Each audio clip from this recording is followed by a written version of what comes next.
Today is lecture number 15. We started last time to talk a little bit about reduction, and I would like to continue this a little by introducing a very versatile class of reagents you know from maybe the basic laboratory class as a tool to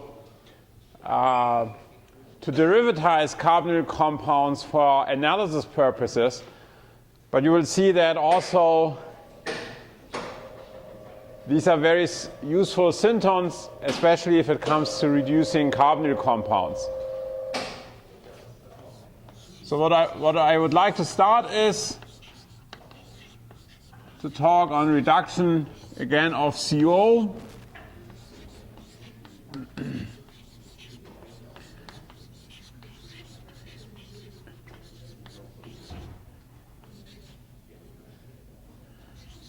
Making use of hydrozones.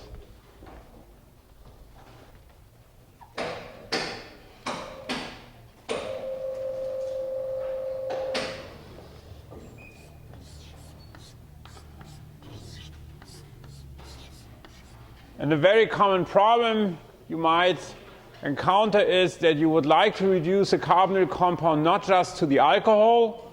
For this we have learned about hydride reagents, we have briefly touched transfer hydrogenation,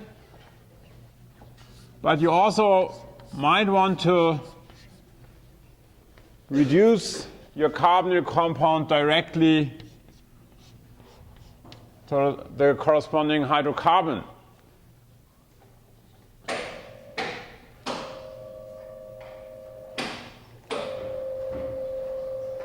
And for this, hydrazines have been proven to be very versatile reagents. And in the basic process I would like to introduce to you first is using simply hydrazine. This is the so-called Wolff-Kishner reduction.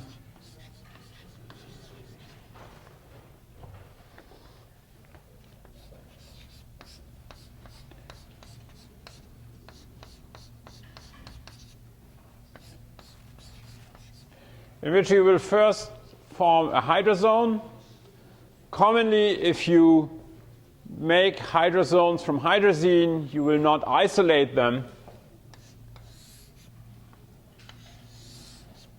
And then these hydrozones are treated with a strong base,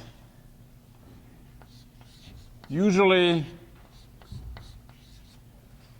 either sodium hydroxide if you are working in aqueous phase, or an alcoholate. And what you have to use is a high boiling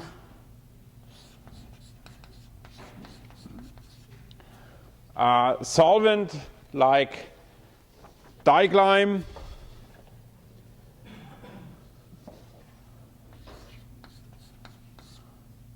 So high boiling alcohol solvent, typically temperatures around 200 degrees, and this will allow you to reduce the hydrazone to the hydrocarbon. We will see a total of 4 variants of this. However, the common mechanistic feature is always the same. What you start doing is you start eliminating all the substituents on your hydrazone, and finally, elimination of nitrogen will take place, leaving you with either, and we will see 2 variants here, leaving you either with a carbene or with a carbanion. And so if I would like to formulate a first mechanism here, I could do this by simply first deprotonating here under the strong basic conditions.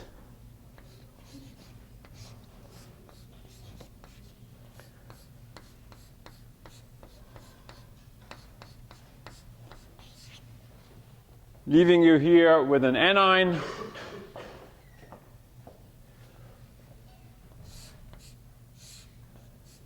This can be in a tautomeric equilibrium.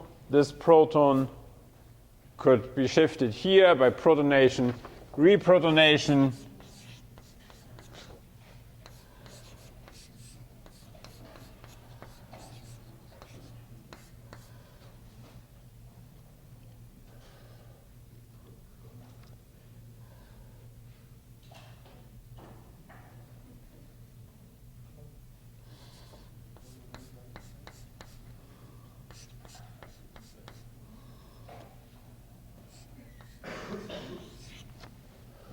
And you see what this is leading to now. Now I have basically a structure where elimination of nitrogen is very easy.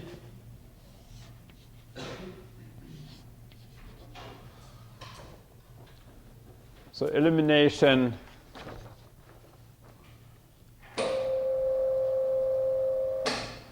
can occur here.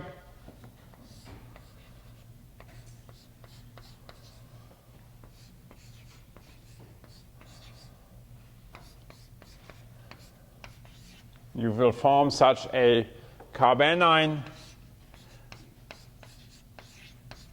which will then pick up a second proton, for example, from the solvent, leaving you with the carbohydrate, with the hydrocarbon here. So this is a quite reliable method. However, I believe you can immediately see the scope and also the limitation of this reaction. You have strongly basic conditions, you have high temperature, so you can only use substrates in which you have, which can tolerate these type of conditions. Very often hydrocarbons itself, if you have compounds where you have basically nothing else but carbon, hydrogen, and a carbonyl group you would like to get rid of, or hydroxy groups are tolerated. But for example, groups you typically would eliminate, or also which would undergo substitution under these basic conditions, are not tolerated under these conditions. However, sometimes, very often, or not very often, but you can envision indeed situations where you have a leaving group in the molecule, and if this leaving group is somehow in conjugation to this carbanion, the reaction can actually take a different course. And let me show you an example of this.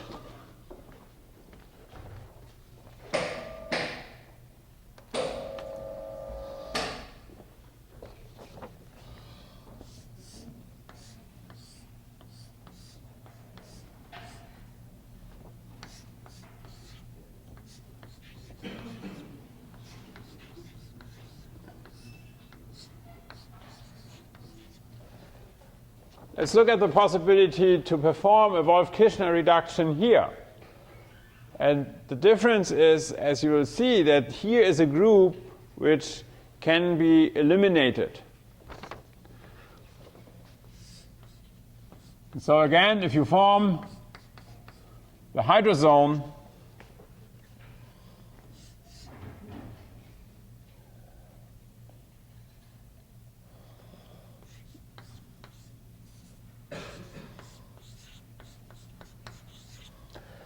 and then treat it with hydroxide base,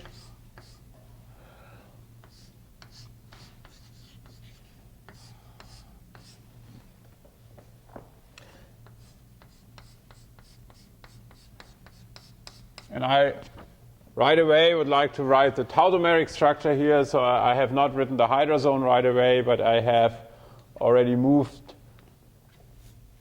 the hydrogen down here. And so now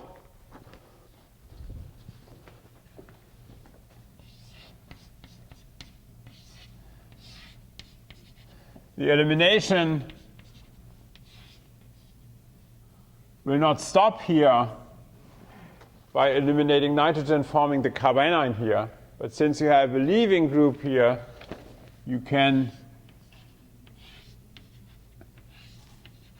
have a normal elimination reaction as you would eliminate in a bromohydrocarbon in alkyl halides.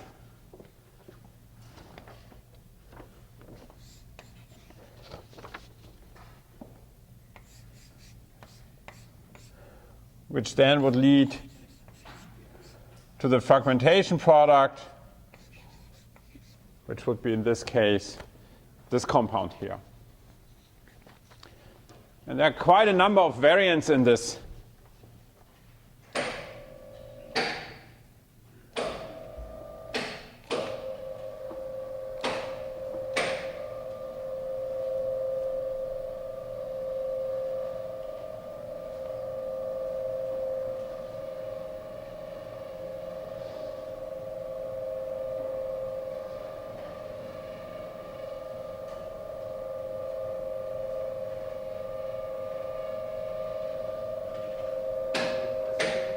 Sure.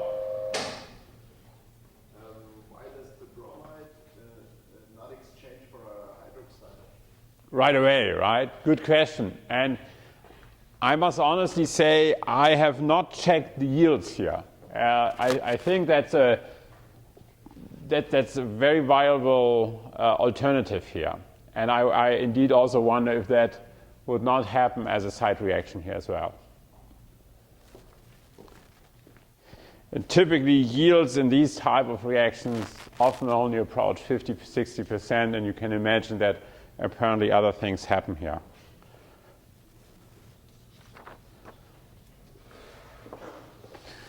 Let's look at a variant of this type of eliminative fragmentation, and this variant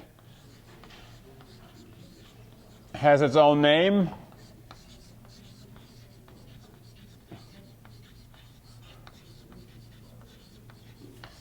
This is the so-called Barton Rearrangement.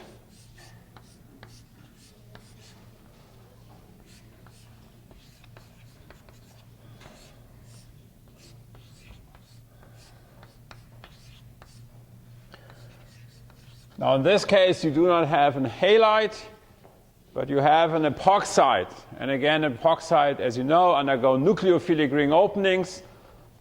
So in principle, why not from a nucleophile, which is an adjacent carbanion? And indeed here the same principle.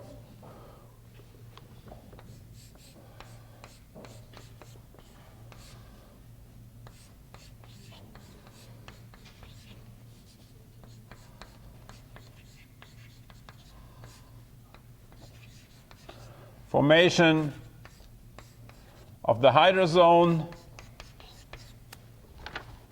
base-induced elimination of nitrogen,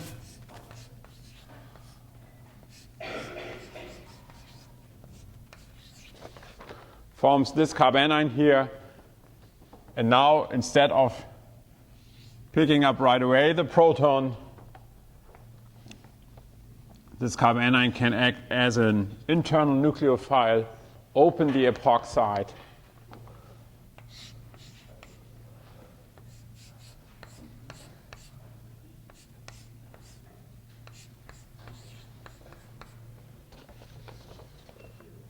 how did this aromatization happen?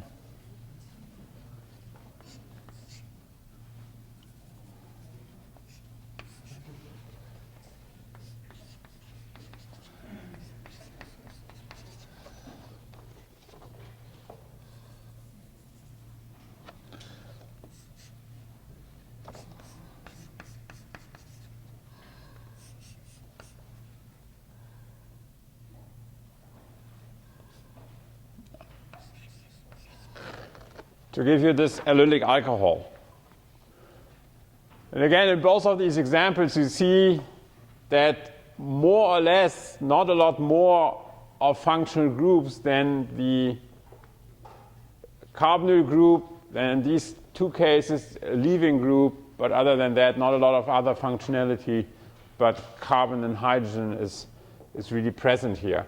And this is again due to the harsh basic conditions you need in these type of reactions.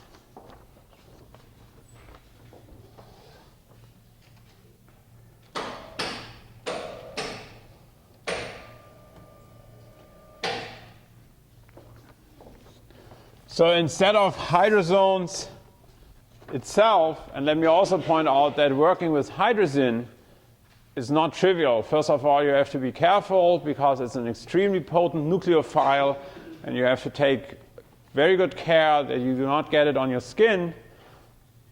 But second of all, it's either in an aqueous solution, so sometimes you would like to avoid also aqueous conditions. If you have to work with anhydrous hydrazine, that's not trivial either. So more versatile reagents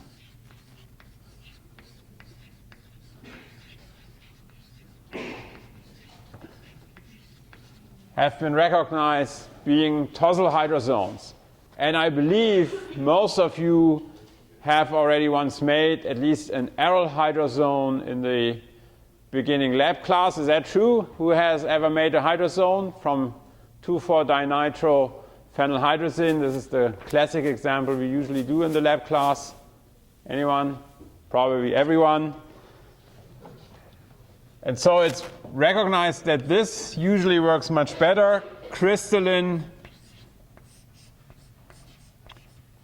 compounds you can usually crush out of your reaction solution right away. You can collect them, you can crystallize these compounds.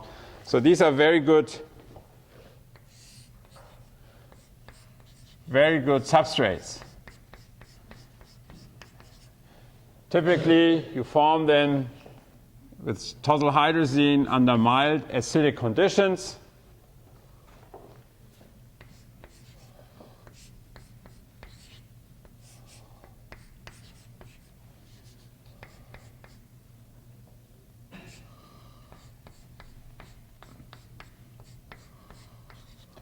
And the conceptual difference to our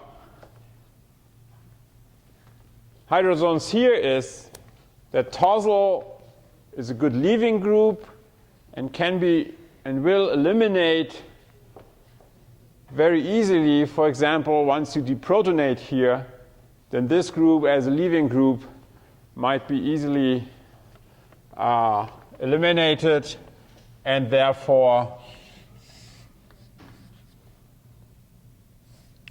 you can arrive at similar intermediates as we have already seen with the normal hydrazones here.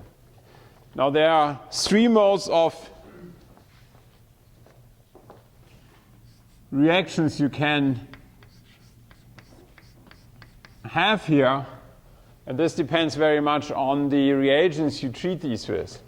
You can treat it with lithium aluminum hydride, and I will show you the mechanism in detail in just a moment.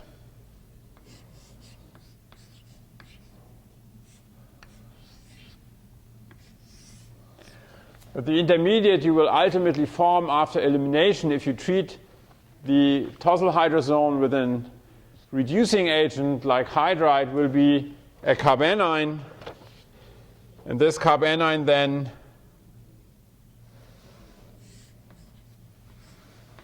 is protonated by solvent, by water,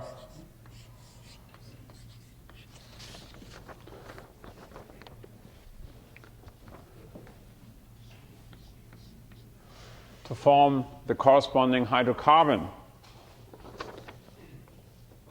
If, however, you treat it with a base, and important is the stoichiometry here, if you treat it with one equivalent of a base, the intermediate you arrive looks a little bit different.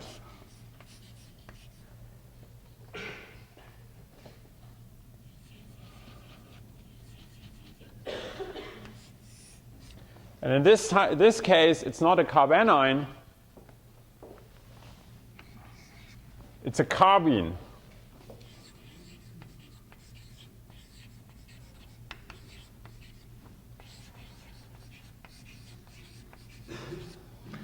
And this carbene has a number of ways to stabilize itself.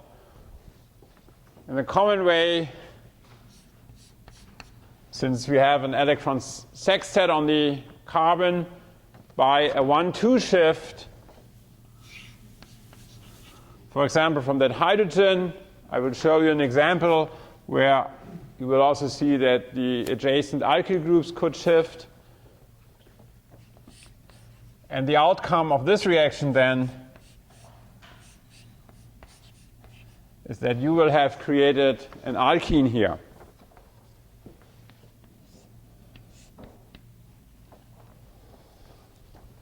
And the final variant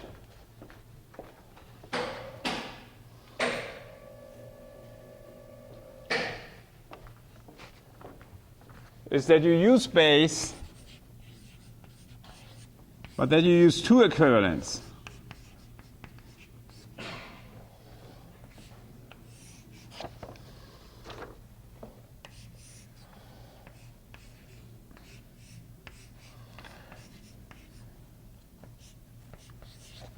And then your intermediate you will form is a vinyl anion.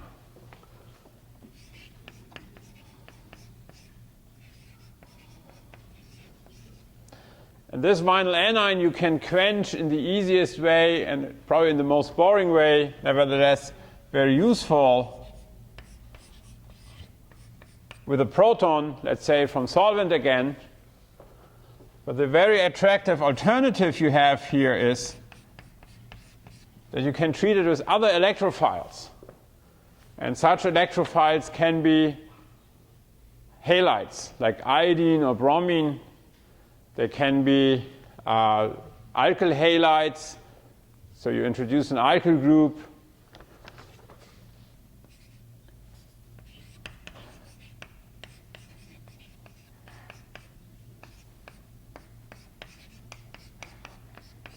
They can be carbonyl compounds, aldehydes, ketones, acid chlorides, pretty broad variety.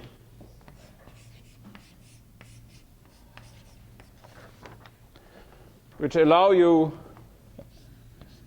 to introduce on the position where formerly the carbonyl group has been, look at the overall transformation and try to grab this. So we have the former carbonyl group. On that position now an electrophile is introduced and we are forming a double bond. And so that is, as you probably can imagine, really useful.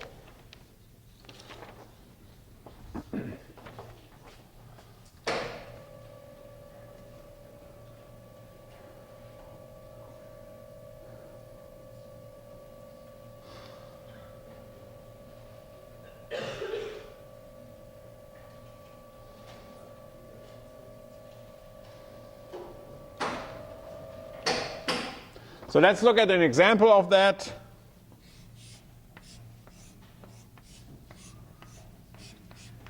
Very simple one of that hydrocarbon here.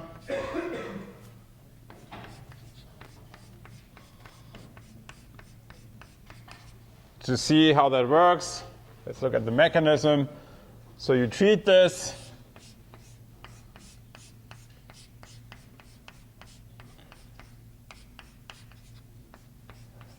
With tosyl hydrazine to make the hydrazone.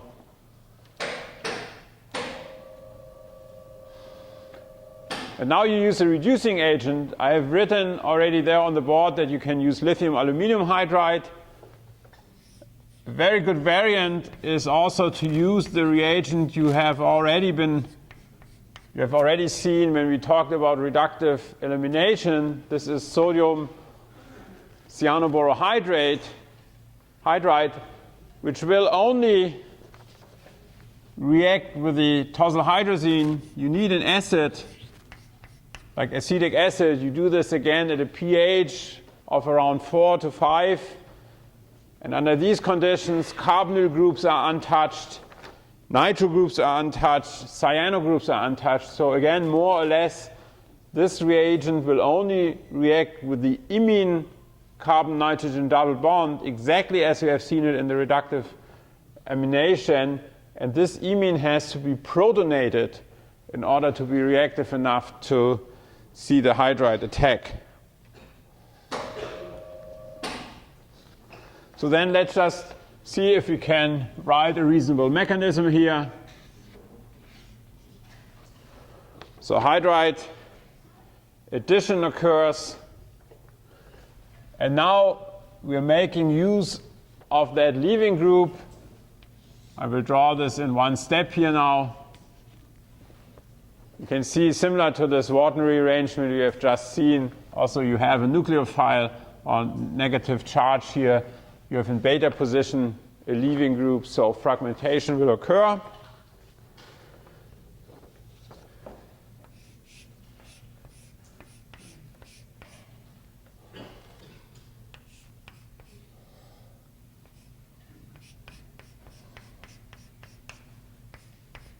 So this way, you will create such an intermediate. This is the intermediate you know already. You have just had the same intermediate in the normal Wolff-Kishner Wolff-Kishner.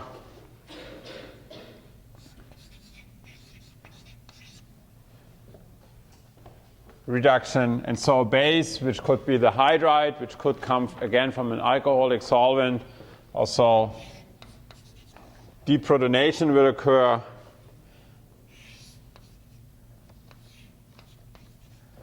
And elimination of nitrogen.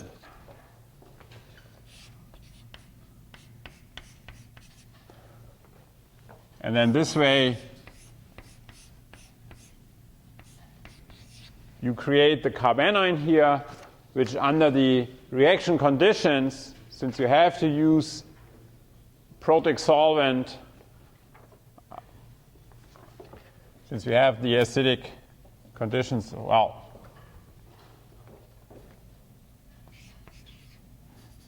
so we don't really have a base present, so let's simply settle on the solvent we are using here. And then under the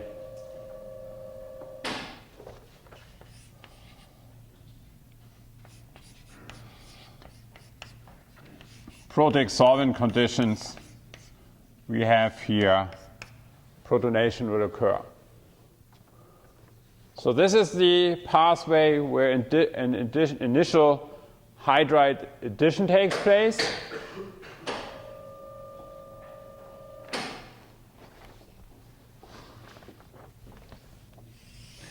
Now let's look at the variant where we start with one equivalent of base. This reaction has a name. This is the so-called Bamford Stevens reaction.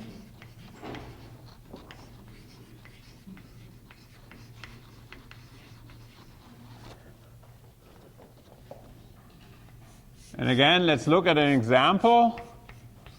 Let's make that example a little bit interesting by having a number of substituents around the carbonyl compound.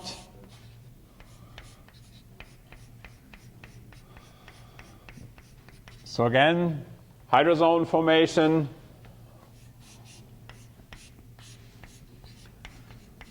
Nothing really spectacular here.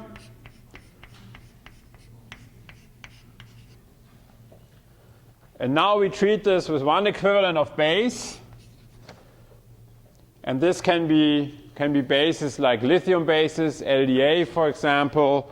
But very often, it's also enough to use an alcoholate, and that, of course, you would use in excess. And the reaction has to be heated. Or you would take LDA, but in this case you would really only take one equivalent because LDA is strong enough, as you will see just in a second, to deprotonate that molecule on two positions to form a dianion, while with this weaker base like alcoholate you will only do one deprotonation here. But nevertheless, you have to heat these reactions, especially if you use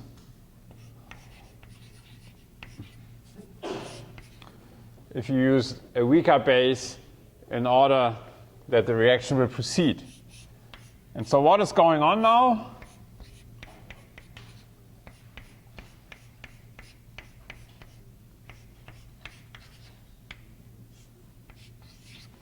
Your base will deprotonate on the most acidic position. That should be this hydrogen, of course, which is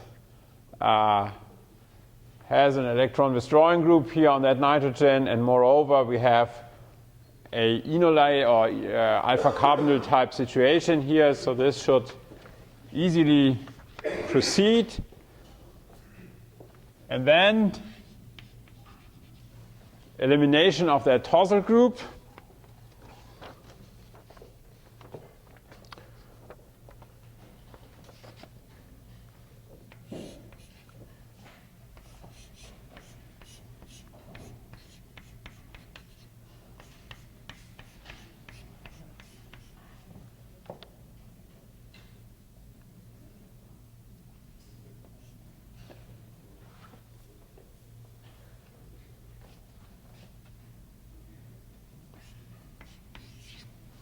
So we have,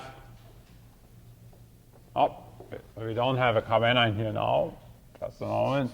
You can see you should try sometimes or you should definitely work out these reactions once for yourself, because it's relatively easy to get confused about the nitrogens, should we have charges here or not.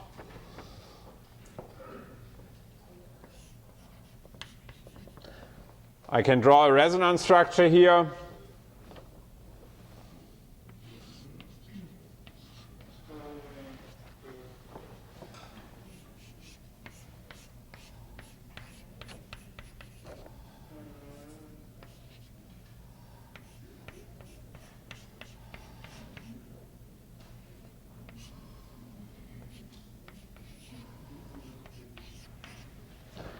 From which you can see now that it is possible to eliminate nitrogen.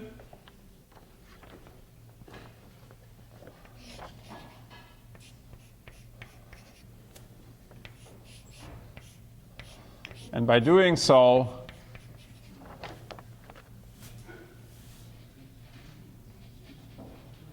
we form the carbene intermediate here.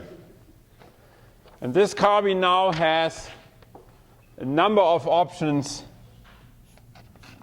to stabilize itself by this one common mechanism, that it will undergo a 1,2 hydrogen shift to form an alkene and to get rid of that sextet which we have produced here on this carbon. So in this case, the 1,2 hydrogen shift, or equally the 1,2 methyl shift. So shifting this hydrogen, let's call this HA. We have only one methyl group here. This should give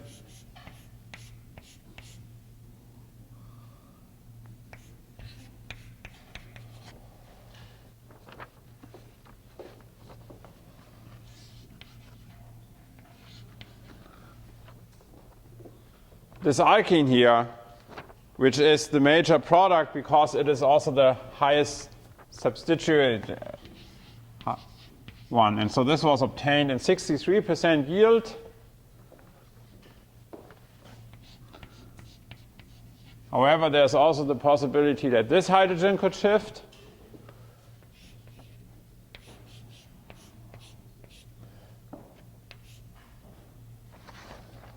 This would then lead to a lesser substituted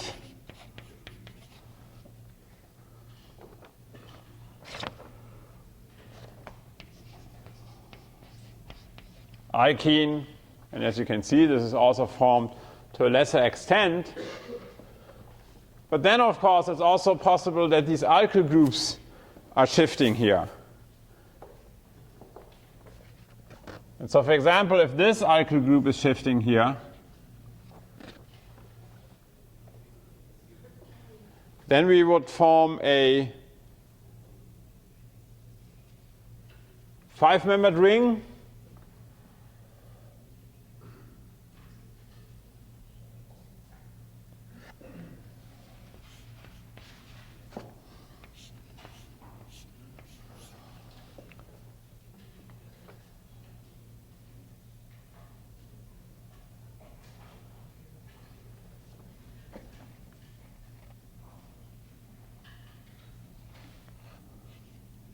Look at this really quick.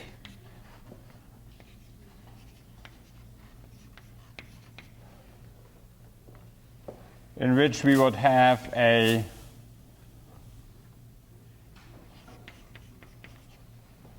double bond formation here, and then in principle also this other carbon could shift, and we would form another 5-membered ring.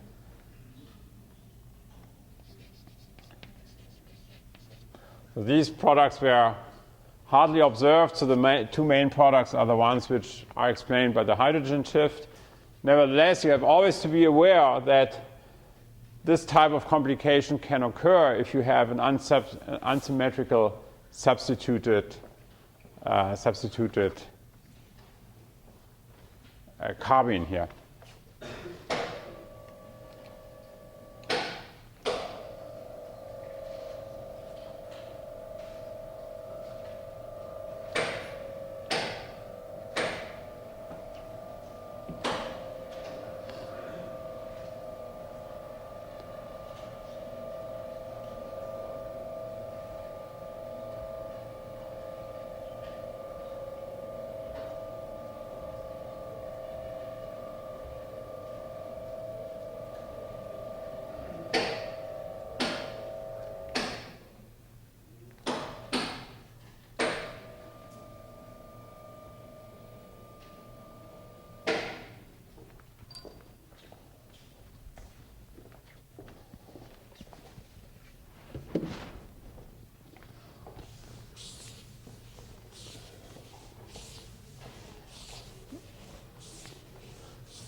So let's look at the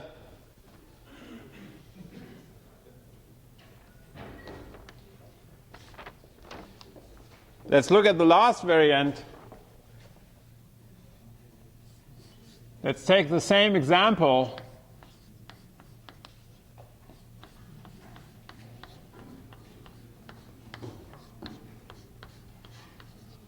So again, we're looking at the tosyl hydrazine from the methyl cyclohexanone. But now we are using two equivalents of the base, and we're using a strong base. So we use two equivalents of LDA. And the difference now is that we are not only going to eliminate this hydrogen here, but we have a hydrogen alpha to this imine as well. And as we all know, alpha to a carbonyl group, we easily can also deprotonate. And now LDA is strong enough to first deprotonate here, but then actually to make the dianion. And that is, of course, very fast stabilized by doing the elimination of the tosyl group here.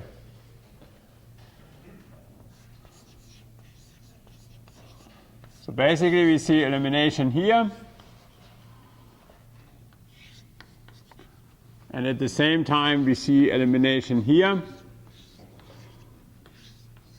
which will eliminate again the tosyl group.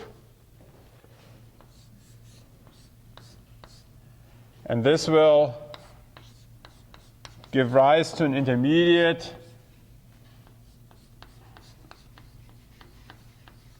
which I can ultimately write like this.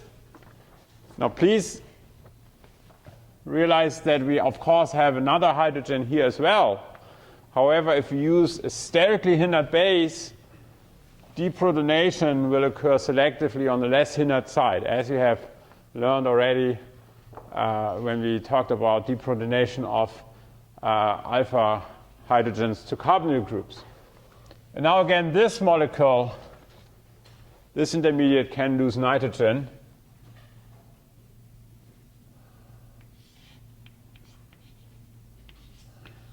In difference now to the carbene, we are forming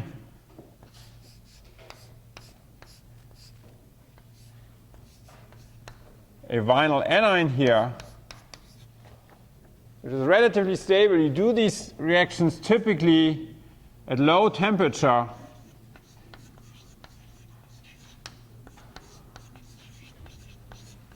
Anywhere between minus 78 C till 0 degrees.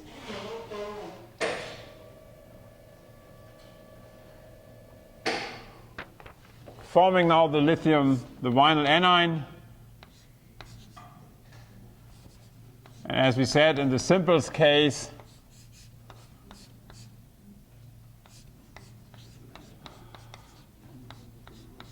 we will simply deprotonate or protonate this vinyl anion. Now, see that we're getting a different outcome here than we got in the Bamford Stevens reaction. In the Bamford Stevens reaction, as the major product, we would form the most stable, the higher substituted double bond, because in the rearrangement step, the group which leads to the most stable product is moving. Here, we have a kinetic deprotonation. You're deprotonating the less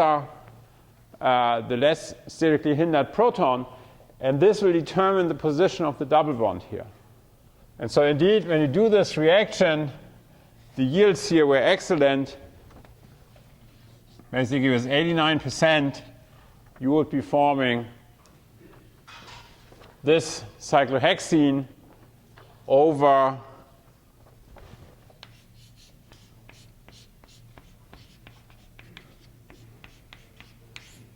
the alternative here. So basically, this is only detected in traces. And then the nice thing about this type of reaction is that you can trap it with many types of electrophiles. For example, with halides, you form vinyl halides, iodine or bromine. And keep this in mind for the second half of this lecture, when we will talk about palladium catalyzed cross couplings, that vinyl halides are extremely useful starting materials for these type of, for very useful reactions.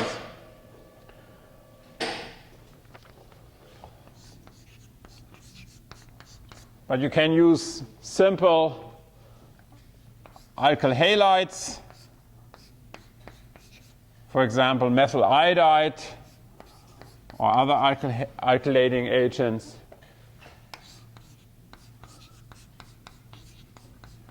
You can use carbonyl compounds such as aldehydes.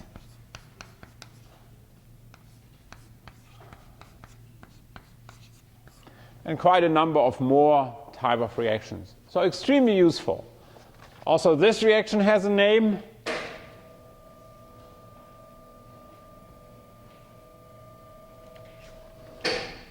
This is the so-called Shapiro reaction.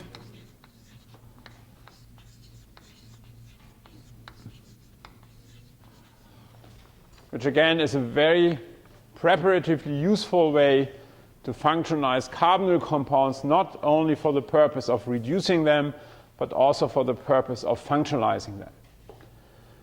Now, there's a problem with the Shapiro reaction and also very often with the Bamford Stevens reaction. And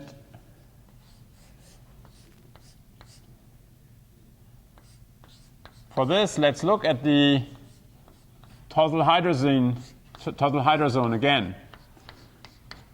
And let me just draw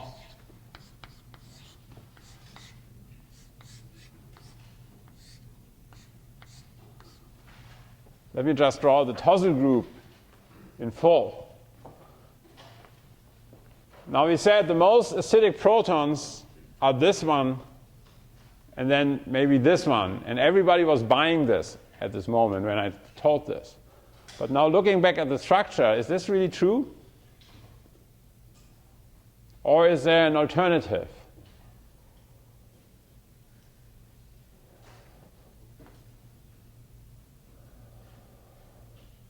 If you remember, we talked about lithiation of aromatic compounds directed by orthosubstituents which can act as a directing group, such as methoxy groups.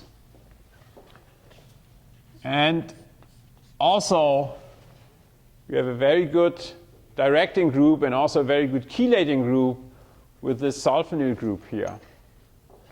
And so therefore, a major complication here is that under the reaction conditions, equilibria of different anions are established, and one of the possibilities for deprotonation is indeed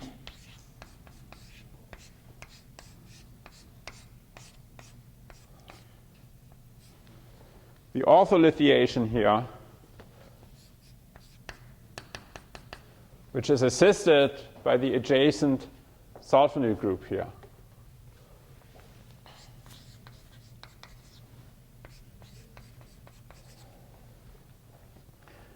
And very often these type of anions are so stable that you have to start heating your reaction mixture and add more base in order to overcome this and induce the fragmentation.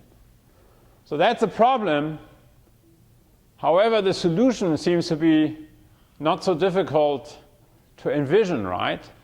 What could be the solution to avoid this problem?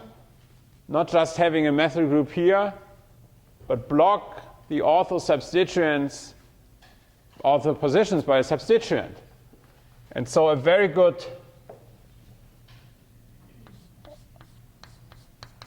alternative has been found by using this hydrazine, which has isopropyl groups in 2, 4, and 6 position. Now we have blocked the alpha positions, and no deprotonation can occur. So this is the tris isopropyl tosyl hydrazine, which is commonly just abbreviated as trisyl hydrazine. Very good reagent. Reactions with this work much, much better than with tosyl hydrazine. So here, easily, if you use the trisyl hydrazine, you can get away with quite low temperatures to do the reaction. So you might wonder why not always using this.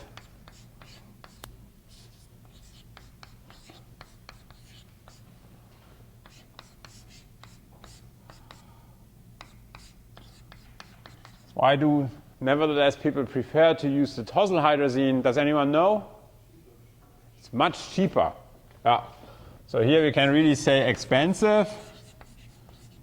And here we can say cheap. And why is tosyl hydrazine cheap? Does anyone know this? It's the byproduct of the saccharine synthesis. If you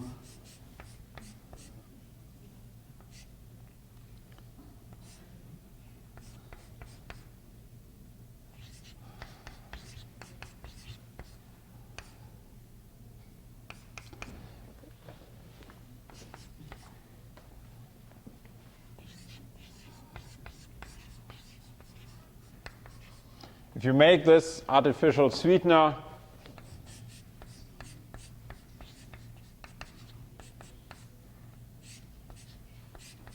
you do this by a sulphonation of, is true? Did I do this right here?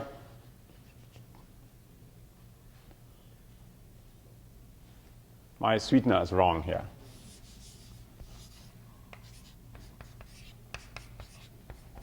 Sorry. So this is saccharine. And if you synthesize this, you do this by chlorosulfonation of toluene.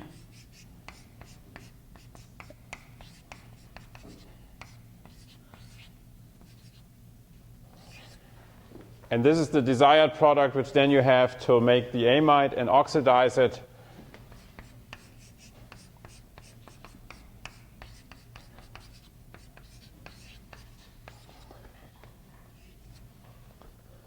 but as a byproduct, you will also obtain the para compound, and this is which you can convert in all these wonderful Tazo derivatives which we like to use in synthesis.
So this is all of which I wanted to tell you on carbonyl reductions.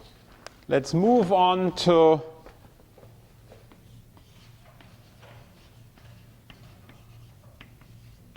reduction of carbon-carbon multiple bonds.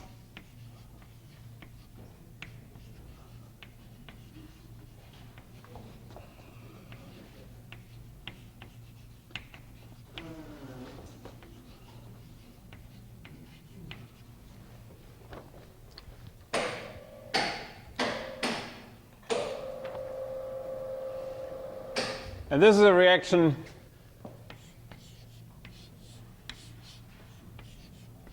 you are familiar with.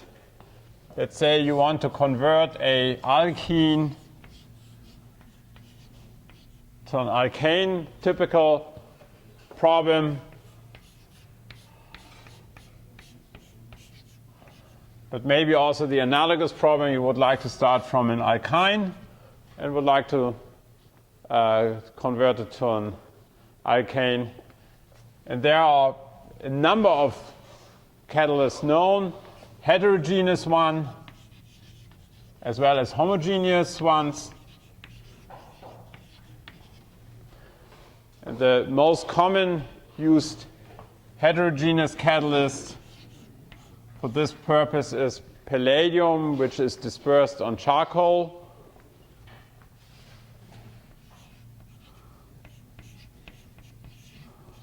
But also platinum oxide is a very active catalyst.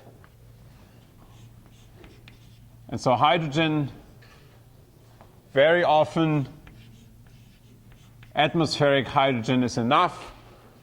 But with hydrogenations, you always have the possibility to have more drastic, more forcing conditions by applying pressure. And one can see also especially in industrial setups, that pressure reactions up to 100 or even 200 atmospheres are easily realized and also been done on very large scale. And you are able to arrive at the corresponding hydrocarbons.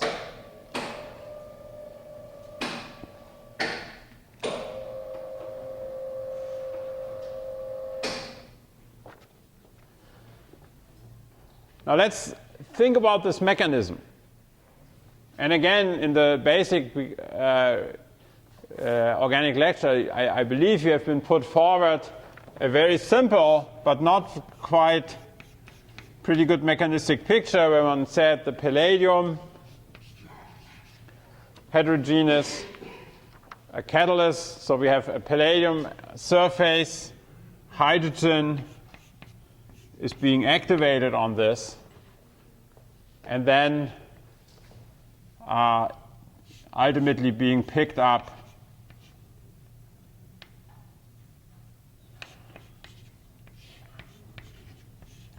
by an alkene in this matter. Very simple mechanistic picture, but a pretty good one. But let's look at this in a little bit more in detail. So indeed, palladium in its oxidation state 0 is able to activate hydrogen in the way which I've just shown. So here again, keep in mind, palladium has the oxidation state of 0. And hydrogen will react with this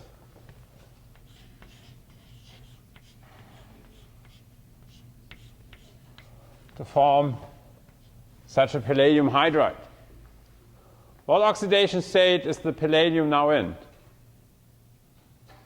Is it still 0?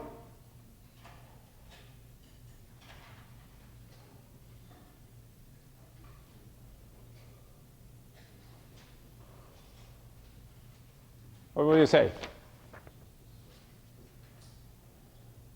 Yeah?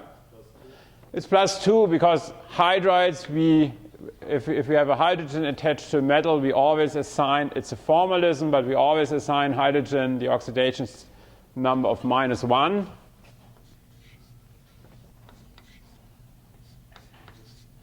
And then, therefore, palladium should have the oxidation number of +2.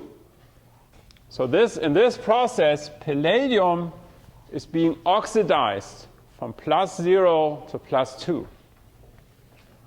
And so therefore, this step is called an oxidative addition.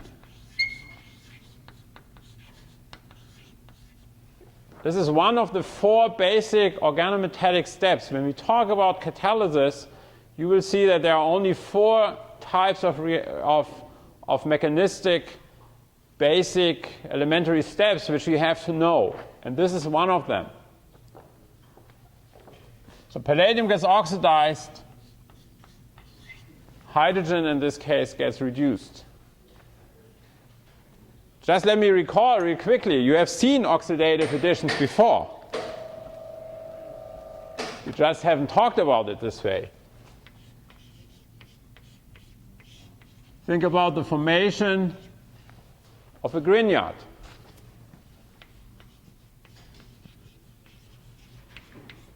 This is again an oxidative addition. Magnesium in the oxidative state of 2. If I split this here in -1 and +1, we have not really specified the R, but let's just do this for simplicity here. Then we have again oxidized the magnesium, so we talk again about an oxidative addition to the metal.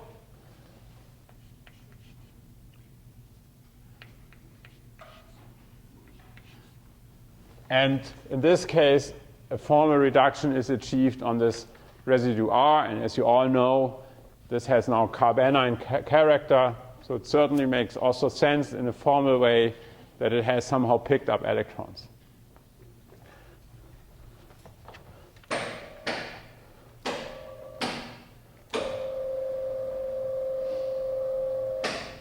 Okay, so what happens next?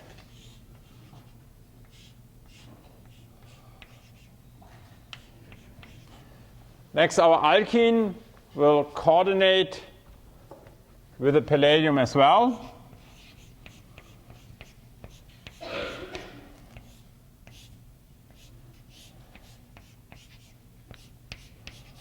For this, it is required that palladium has still a vacant coordination site. We will talk a little bit about this later, but let's just pretend for a moment it has an open coordination site to pick up the alkene. Nothing has changed in the oxidation state here. And now in the next step, an addition will take place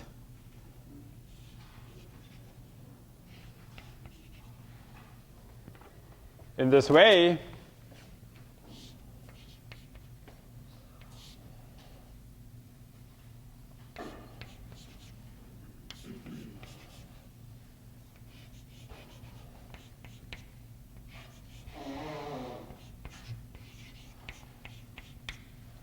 in the way that the palladium metal bond will split, and we'll just do as we have seen it with other electrophiles on the double bonds as well, or think about this as a hydroboration. In the hydroboration, we have seen the analogous type of reaction with the boron atom here.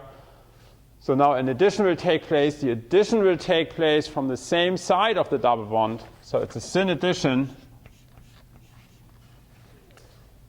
Did the oxidation numbers change in this step? Again, it did not.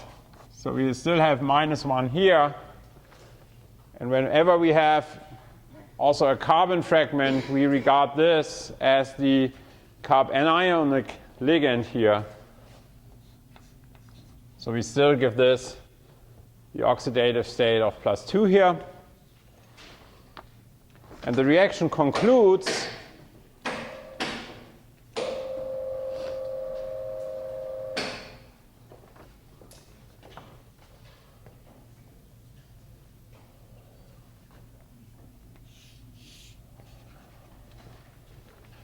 by eliminating palladium here, palladium 0,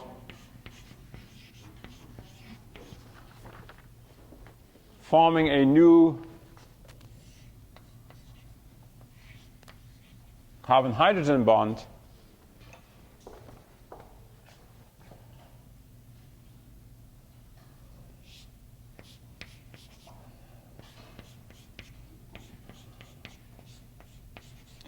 Which then will lead to the overall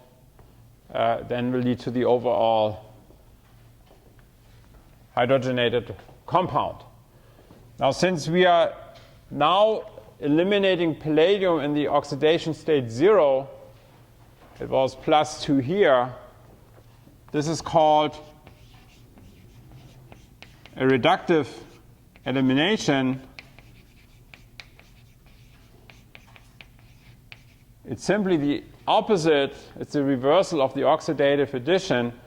And this is again the second, or a second very important basic step here to in organometallic reactions. Let's just look for a moment that we do everything right on the oxidation states. So let me give the carbon here also an oxidative. Let's also draw in the oxidative numbers of this carbon. So this carbon here has another hydrogen. Let's consider, we have carbon substituent here, carbon substituent here. So if we calculate oxidation numbers, this is carbon to carbon is always 0. So we have +1 here. For this carbon, this palladium is +1 as well. So the oxidation state on this carbon should be -2 here.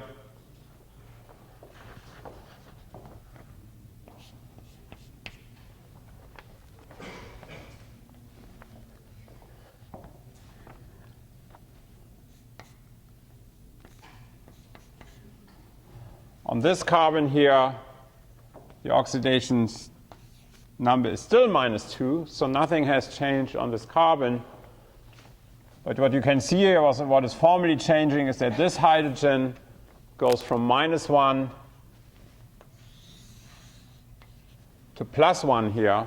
So this is formally losing the 2 electrons, while the palladium is, in its elimination, is picking up formally these type of these electrons.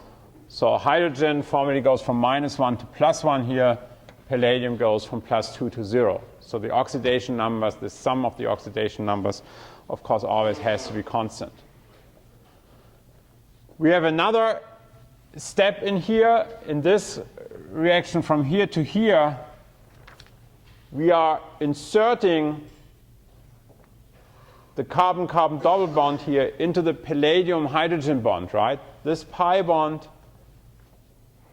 becomes a sigma bond, and it has inserted into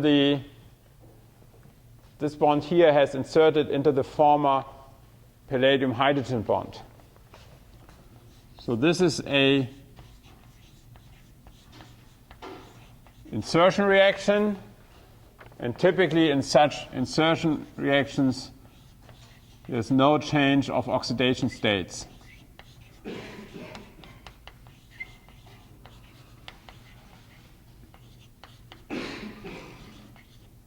And please also control for yourself that this is true, and we will also have some problems in the tutorial simply to count electrons and to assign oxidation states to see that we can do this correctly. So this type of sequence, oxidative addition, insertion, reductive elimination, this is a very, very common sequence in organometallic reactions. If you keep this in mind, you will see that you can draw mechanisms from a huge variety of reactions, and they always follow the same principle. And we will see some more of this in just a moment.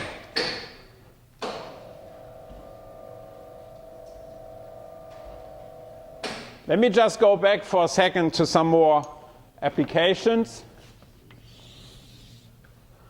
While palladium on charcoal or platinum oxide is reducing both double bonds and triple bonds to the saturated systems,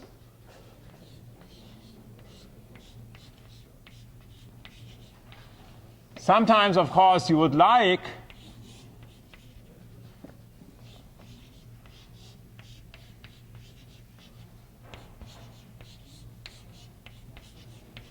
to see that the reaction is stopping on the alkene stage. First of all, the question is that a sensible proposal?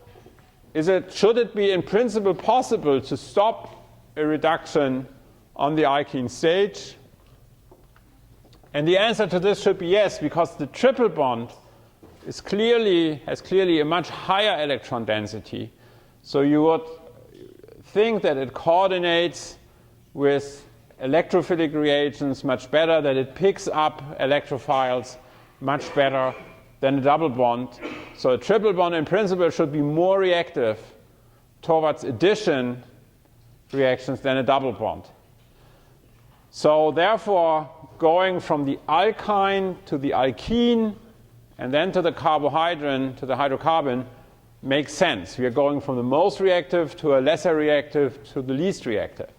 So in principle, you should be able to stop it. And indeed, there are reagents known which can do this. If you use palladium, not on charcoal, but on a different support, calcium carbonate, and then remember what we all had to do in order to use our catalytic converters efficiently, we had to get rid of lead from our gasoline, because lead is a catalyst poison. Now, if you use this, here you can use it as an advantage. You can dop your palladium catalyst with a lead compound, for example, with lead oxide, in small amounts, and this will deactivate the catalyst enough that it will not undergo hydrogenation reactions any longer with alkenes. It will only do the hydrogenation reactions with alkynes.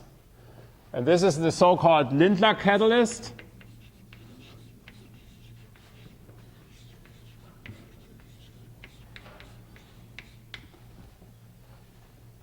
Hydrogen is being delivered from the same side of the triple bond.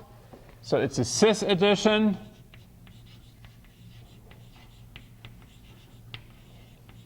And therefore, you obtain selectively the cis alkene here.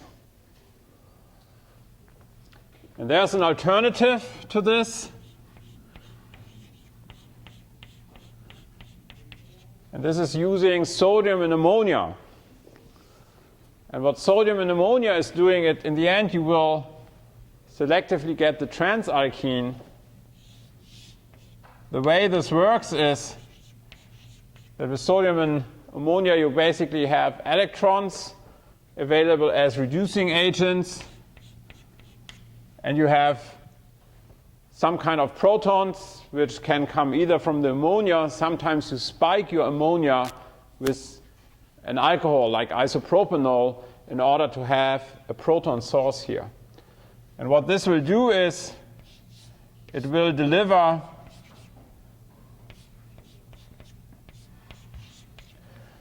two electrons and an H plus formally to form such a vinyl anion.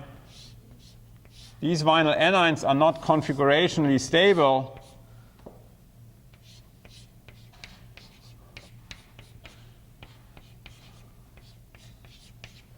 They are in equilibrium between the cis and the trans alkene geometry here. And of course, for steric reasons, the cis is disfavored.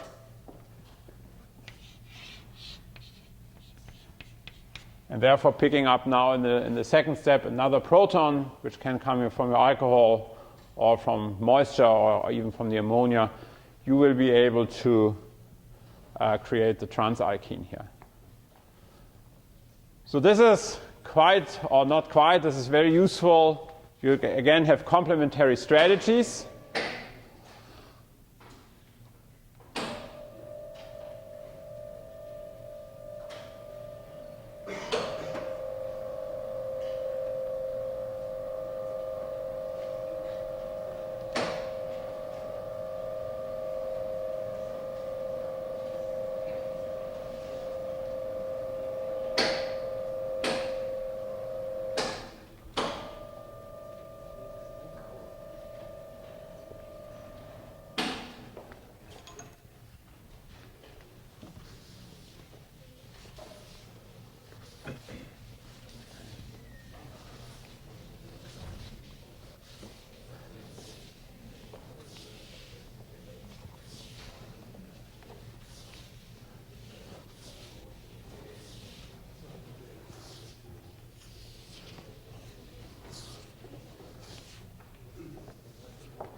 And the other conceptual change you can do here is go from a heterogeneous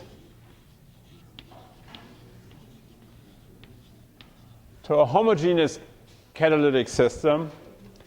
And the breakthrough here has been achieved by Wilkinson in the 60s,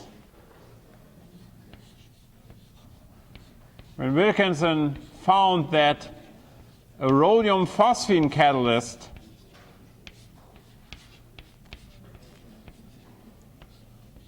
which became known as Wilkinson's catalyst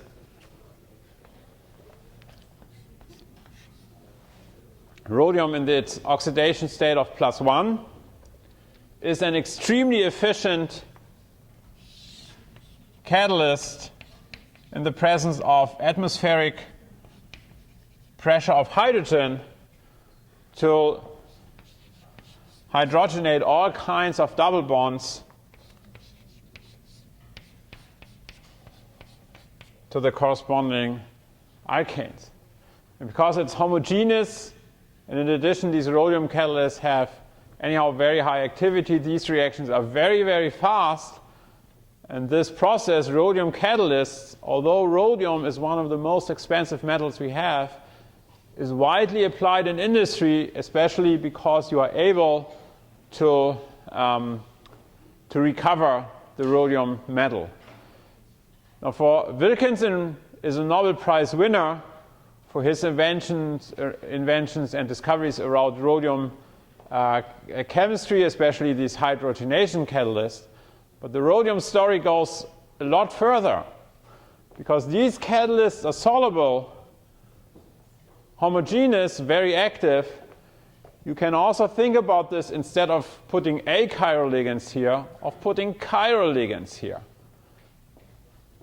And a number of developments, and two names you should associate with this is Bill Knowles from industry, and also Noyori from academics,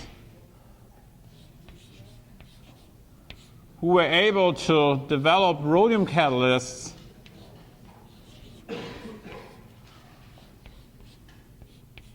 where they would attach chiral ligands to this. And one of the famous ligands, I'm not showing the one Knowles developed, but one of the famous ligands Noyori and Wickel developed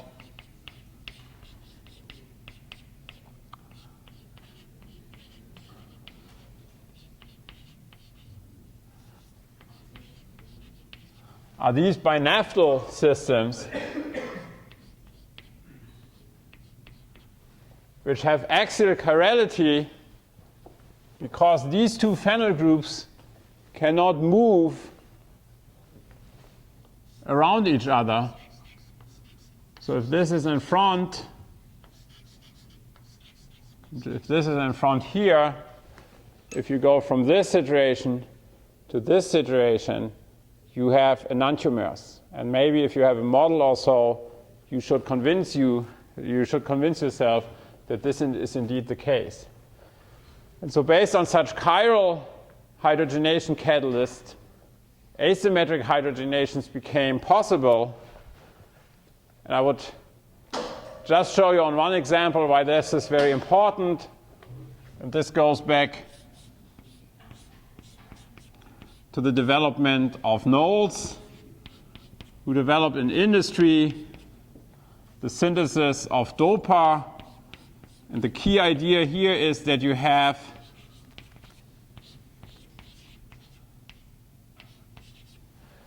dihydroamino acids as readily available starting materials, which you can get from condensation type chemistry of an aldehyde, and an appropriate anion here. And if you do now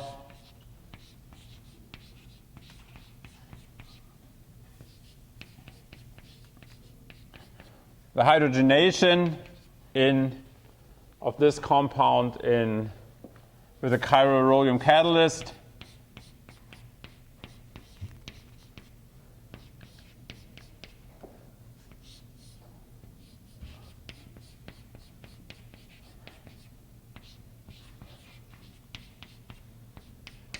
you are able to create chiral alpha amino acids. And this process for the synthesis of L-DOPA was carried out on huge ton scale already in the 70s in industry. And this is what the development of Bill Knowles has been, his contribution to this. And again here, both of these gentlemen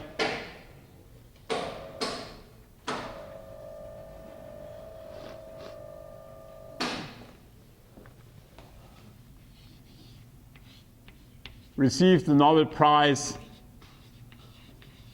in 2001 for these discoveries. Nobel Prize was given half for the development of reducing chemistry, hydrogenations, and the other half here went to Professor Barry Sharpless also Nobel Prize 2001, for his contributions to oxidation chemistry. Okay, with this we have some basic ideas now on mechanism. We will continue this with cross-coupling reactions, and you will see there's a huge variety of such reactions, but they all follow the same basic idea of oxidative additions, insertion reactions, and reductive elimination. With this, I wish you good afternoon. It's raining, so ample time to review scripts, to do all the tutorials. No excuses because the weather is just lousy, as we all know. So look a little bit in the handouts. Thank you.